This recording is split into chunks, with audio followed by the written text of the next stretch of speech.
Hello everyone, welcome back to the YouTube channel of legal edge after college. मैं हूँ मानसी और मुझे पता है कि अब सिर्फ 2 दिन बचे हैं for your CLAT PG exam. How are you feeling? I know बहुत एंक्शियस, बहुत टर्बुलेंस, बहुत लग रहा है कि कुछ भी नहीं आता है या कुछ भी याद नहीं आ रहा है। बहुत पढ़ा है, बहुत मेहनत करी है, पर अभी भी याद नहीं आ रहा है।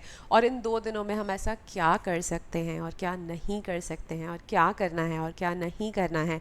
How to score that desired mark, how to score that desired rank, so that you get the college that you wish for, right. तो बस उन्हीं चीज़ों के बारे में डिस्कस करेंगे कि अब आखिरी के 2 दिन में how to hold your confidence, how to not be anxious, how to feel confident enough to appear for the exam, right? जल्दी जाओ सबके साथ शेयर कर दो जो भी क्लैट पीजी का एग्ज़ाम देने वाले हैं, और जल्दी से बात करते हैं इस बारे में कि आपको क्या करना है इन लास्ट 2 days में। तो सबसे पहली चीज़ तो B very very confident, you have already completed what ever is relevant. ठीक है, अपने आप को यही बोलो कि जो भी रेलेवेंट है, जो भी पेपर में आने वाला है, जो भी पेपर में आ सकता है, वो सब कुछ आप कर चुके हैं। ठीक है, आपने रिवाइज भी कर लिया है, आपने पढ़ भी लिया है, आपने मॉक्स भी दे दिए हैं, मॉक का एनालिसिस भी कर लिया है, वहाँ से भी पढ़ाई कर ली है। अब सब हो गया है।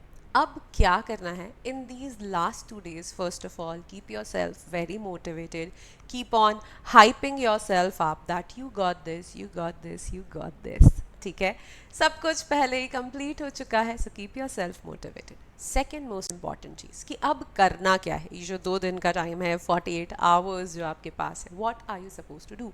जो भी लास्ट मिनट नोट्स हैं जो बनाए हो, ठीक है, पढ़ाई करते करते जो भी लास्ट मिनट नोट्स बनाए हो, कहीं मॉक का एनालिसिस लिखा होगा, कहीं कुछ केस लॉस की समरीज लिखी होंगी, कुछ हैंड रिटन नोट्स होंगे जिनसे एक ब्रीफर नोट्स बनाए होंगे। Just revise those last minute notes. वो जो तुम्हारे लास्ट मिनट नोट्स हैं उनसे एक क्विक रिविजन करो। आज कर लो, कल आधे दिन पढ़ना। Don't study in the latter half. But I know कुछ स्टूडेंट्स ऐसे हैं जिनके सेमेस्टर एंड एग्जाम्स भी चल रहे हैं। If you are one of those students जिसका सेमेस्टर एंड एग्जाम चल रहा है, तो बेटा तुम्हें 6th को शाम में आके थोड़ी पढ़ाई करनी पड़ेगी। अपने लास्ट मिनट नोट्स बस रिवाइज कर लेना। तो अब बस अपने लास्ट मिनट नोट्स रिवाइज करो। इस टाइम पे ये मत सोचो कि यार शायद पॉक्सो पढ़ना रह गया, या जुवेनाइल जस्टिस एक्ट रह गया है वो नहीं पढ़ा है, या पीएमएलए बच गया है, या सेबी एक्ट बच गया है, या टैक्स लॉ बच गया है। Don't think about any of those things. अब जो बच गया वो बच गया, जो पढ़ लिया वो पढ़ लिया, और जो पढ़ लिया है वही पेपर में आएगा। ठीक है, तो अब कुछ भी नया स्टार्ट नहीं करना है। Don't start any thing new now. जो पढ़ा है उसी को रिवाइज कर लो। किसी पर्टिकुलर टॉपिक में कन्फ्यूजन लग रहा है तो उसको खोल के एक बार ब्रश अप कर लो। मॉक के एनालिसिस को एक बार फिर से देख लो।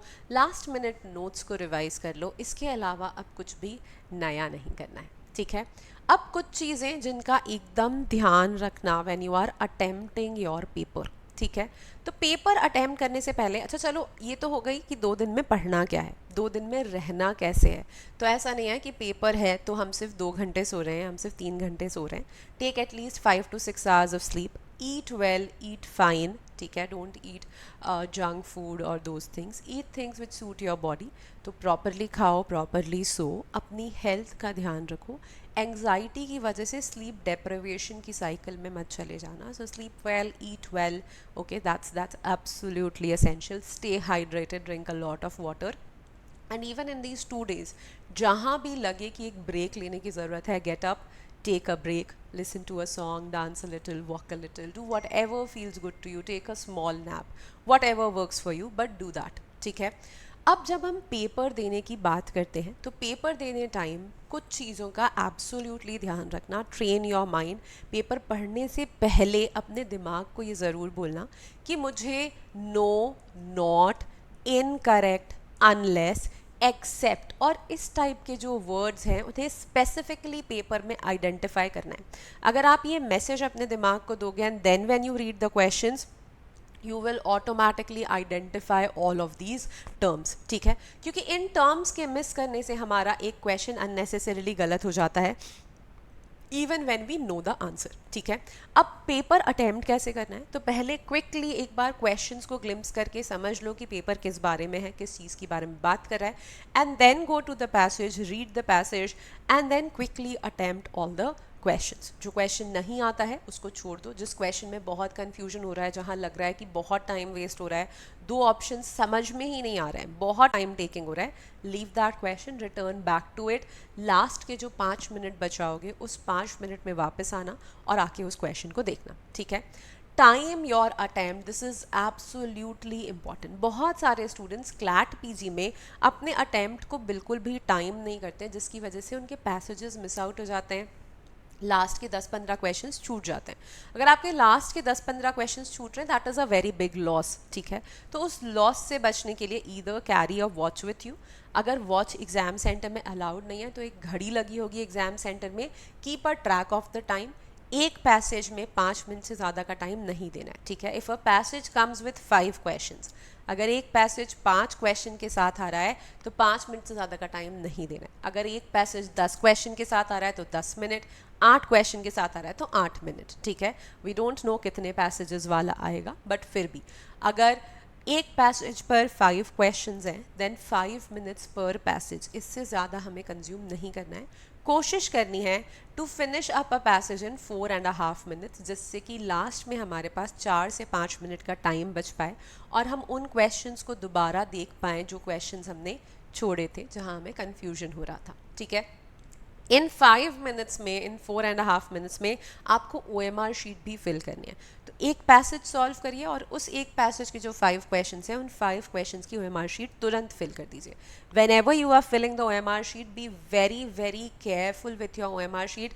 Always match the question number with the number in OMR sheet. OMR sheet में जो नंबर है उसको हमेशा क्वेश्चन नंबर से मैच करना, उसके बाद ही OMR शीट भरना। OMR शीट में कोई भी गड़बड़ होगी तो न्यू OMR शीट इशू नहीं होगी, बिल्कुल भी नहीं होगी। तो अपनी OMR शीट को बहुत केयरफुली रखना, पानी को अपने टेबल से नीचे रखना, पानी OMR शीट पे मत गिरने देना। OMR शीट को बॉल पॉइंट पेन से भरना, जो आपका बॉल पॉइंट पेन होता है, जेल पेन से नहीं भरना। ब्लैक पेन हो गया, ब्लू पेन हो गया, दोनों वर्क करते हैं। OMR शीट को बॉल पॉइंट पेन से भरना, पानी की बॉटल को नीचे रखना, क्वेश्चन के नंबर को और OMR शीट में जो नंबर है उसको करेक्टली मैच करके फिर ही आंसर फिल करना।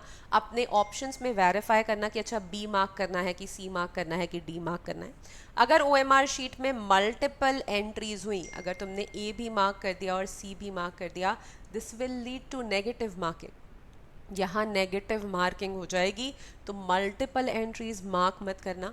इस तरीके का तुमने कुछ भी मार्क किया, ऐसा डॉट बना दिया, ये सब कुछ डबल एंट्री, इनकरेक्ट एंट्री में काउंट होगा और यहाँ नेगेटिव मार्किंग हो जाएगी। So don't do this, this is a very big no. OMR sheet बहुत केयरफुली भरना, ठीक। अब जब हम नंबर ऑफ अटेम्प्ट्स की बात करते हैं, तो नंबर ऑफ अटेम्प्ट्स हमें कितने रखने चाहिए। आई नो नेगेटिव मार्किंग है, and be very mindful of negative marking. Negative marking है इसलिए हमें पूरे क्वेश्चंस अटैम्प्ट नहीं करने हैं, ठीक है। पर कितने क्वेश्चंस अटैम्प्ट करने हैं और कितने नहीं करने हैं, इसमें ये ज़रूर ध्यान रखना कि जब तुम 4 क्वेश्चंस गलत करोगे और एक क्वेश्चन भी अगर तुमने सही कर दिया तो वहाँ पे सब कुछ बैलेंस आउट हो जाएगा। तो बहुत कम क्वेश्चंस अटैम्प्ट करके मत आना। Minimum try to attend 90 to 100 questions, ठीक है। So please attempt well, at least 90 to 100 questions ज़रूर अटेम्प्ट करना। एंड इफ़ यू फील कि पेपर ऐसा है कि तुम ज़्यादा अटेम्प्ट कर सकते हो, it's an easier paper for you, then go ahead and attempt more. ज़्यादा अटैम्प्ट करने में कोई परेशानी नहीं है। बट अगर आप इस रेंज में अटैम्प्ट नहीं कर रहे हैं, या अगर आपको ऐसा लग रहा है कि पेपर बहुत डिफिकल्ट है, if you are feeling that the paper is extremely difficult और 90 और 100 किसी भी तरीके से अटैम्प्ट नहीं हो पा रहे हैं, तो भी मिनिमम 75 to 80 क्वेश्चन हमें अटैम्प्ट करने ही हैं। क्योंकि अगर आपने 75 to 80 क्वेश्चन भी अटैम्प्ट नहीं करे, then you are out of the competition. So stay in the competition, and in order to stay in the competition, attempt well. But attempt well but not recklessly. तो recklessly attempt नहीं करना है, mindfully attempt करना है। But 90 to 100 questions का target लेके चलो कि कम से कम इतना तो अटैम्प्ट करना ही है। Rest depending on the level of difficulty. अगर पेपर बहुत डिफिकल्ट तुमको लग रहा है तो थोड़ा 75-80 तक भी अटैम्प्ट कर सकते हो, रॉन्ग आंसर्स को रेगुलेट कर सकते हो। और अगर तुम्हें लग रहा है कि पेपर ईजी है, अटैम्प्टेबल है, तो 110 तक भी अटैम्प्ट कर सकते हो, 115 तक भी अटैम्प्ट कर सकते हो। बट ये अटैम्प्ट रेकलेस नहीं होने चाहिए। नेगेटिव मार्किंग है, इसका ध्यान रखना। कोई एकदम ही स्ट्रेंज क्वेश्चन है जिसका कुछ भी अता पता नहीं है, please don't attempt it, okay. ठीक है, एग्ज़ाम सेंटर में जाने से पहले keep in mind that you have to keep your ID card, a ball point pen, 2-3 ball point pen रख लेना, एक नहीं चले तो दूसरा चलना चाहिए, घर से पेन को ढंग से चला के देखना, योर एडमिट कार्ड, ये 3 चीज़ों का पाउच अभी बना के रख लो, जिससे कि लास्ट मिनट पे डर नहीं लगे कि अरे वो बनाना है या वो पेन रखना है या आईडी कार्ड रखना है या एडमिट कार्ड रखना है, तो पहले ही अपना एक पाउच क्रिएट कर लो। Create your bag, keep it safe, and I am saying keep it safe, please keep it at a place जो तुमको ईजीली मिल जाए। पेपर जाने से पहले वहाँ पे घबराना मत कि अरे मैंने कहाँ रख दिया, उसको ढूंढने में टाइम वेस्ट मत करना, कहीं एकदम सामने ही रखना, एंड वो आज ही बना लो जिससे उसकी एंग्जाइटी ख़त्म हो जाए। पेन चला के देख लेना कि ढंग से चल रहे हो, 2-3 पेन रख लेना, चाहो तो एक छोटी सी पेंसिल भी रख लेना। ध्यान रखना कि एग्ज़ाम पेपर के ऊपर बड़े बड़े मार्क्स नहीं बनाने हैं हमें, बट एकदम छोटे छोटे से डॉट्स अगर आप बना रहे हैं which is visible only to your eyes, तो ये छोटे छोटे से डॉट्स आप बना सकते हैं। पैसेजेस को बहुत ज़्यादा अंडरलाइन करना अलाउड नहीं होता है। पेपर अटेम्प्ट करने से पहले पेपर के ऊपर जो इंस्ट्रक्शंस लिखे हो उनको बहुत ध्यान से पढ़ना, और बाकी इन 2 दिनों में अपना बहुत ध्यान रखो। क्या तुम्हें नहीं करना है इन चीज़ों का एब्सोल्यूट ध्यान रखना, तो तुम्हें प्रॉपरली सोना है, अपनी स्लीप सैक्रिफाइस नहीं करनी है, फूड सैक्रिफाइस नहीं करना है, अब कुछ नया नहीं पढ़ना है, बहुत डेप्थ में बहुत डिटेल में जाके अब चीज़ें पढ़ने की ज़रूरत नहीं है, ठीक है। अपनी बॉडी का ख्याल रखना है, नेसेसरी ब्रेक्स लेने हैं, ठीक है। और क्या करना है, लास्ट मिनट नोट्स को रिवाइज़ करना है। अगर सेमेस्टर एंड एग्ज़ाम तुम्हारा आ गया है तो कोई बात नहीं, 6th को शाम में थोड़ा रिवाइज़ करो, अदरवाइज़ 6th की रात को थोड़ा लाइट रखना, 7th को मॉर्निंग में कुछ नहीं पढ़ना, आराम से खाना खा के, कॉफ़ी पी के और टी पी के, what ever works out for you, go and give your exam. Stay healthy, eat well, sleep well, hydrate well and revise well, stay confident. First passage को देख के बिल्कुल भी मत डरना। बहुत सारे स्टूडेंट्स के साथ होता है कि फ़र्स्ट पैसेज किसी ऐसे सब्जेक्ट से आ गया जो हमने नहीं पढ़ा है और पूरा कॉन्फिडेंस शेक हो जाता है। पेपर की थिकनेस देख के कॉन्फिडेंस शेक हो जाता है कि इतना मोटा पेपर है, मैं कैसे रीड कर पाऊँगी, मैं कैसे कंप्लीट कर पाऊँगी। पेपर की थिकनेस देख के हमको टेंशन नहीं लेनी है, फर्स्ट पैसेज देख के हमें हमारे कॉन्फिडेंट को हैम्पर नहीं करना है। Stay very confident, first passage नहीं आता है, हो सकता है 4th पैसेज आएगा, 5th पैसेज आएगा, राइट, जो भी पैसेज आएगा, हो सकता है 2nd पैसेज, 3rd पैसेज बहुत ईजी आ जाए, राइट। हो सकता है कि पैसेजेस बड़े हों, लेंदी हों, बट समझने में ईजी हो। So don't be worried about the length of the passage, number of the passage और about the first passage, just stay confident. और अगर तुम्हारे लिए कुछ डिफ़िकल्ट है सो बी माइंडफुल कि वही चीज़ किसी दूसरे एस्पिरेंट के लिए भी इक्वली डिफ़िकल्ट रहेगी। पेपर में कोई चेंज होता है, कोई नया सब्जेक्ट आता है, तो वो चेंज, वो नया सब्जेक्ट दूसरे एस्पिरेंट के लिए भी इक्वली ही न्यू होगा। तो you are not at loss, stay confident, revise well, study well, take care of your health और एकदम आराम से जाके पेपर दो। You got this, wishing you all the very best for your exam. Take care, and of course, in case you are looking for any classes for UGC NET, Government Law Officer exams, CLAT PG, CUET PG, which is going to happen in March, IIT Kharagpur, etc., then you can visit toprankers.com, and in toprankers.com you can have a look at online courses. Online courses par jaake here you will find CLAT, CUET and all those courses. We also have a wide variety of test series. You can have a look at that. And if this video was useful for you, then please like, share and subscribe. This is our YouTube channel, the Instagram channel, the Telegram channel.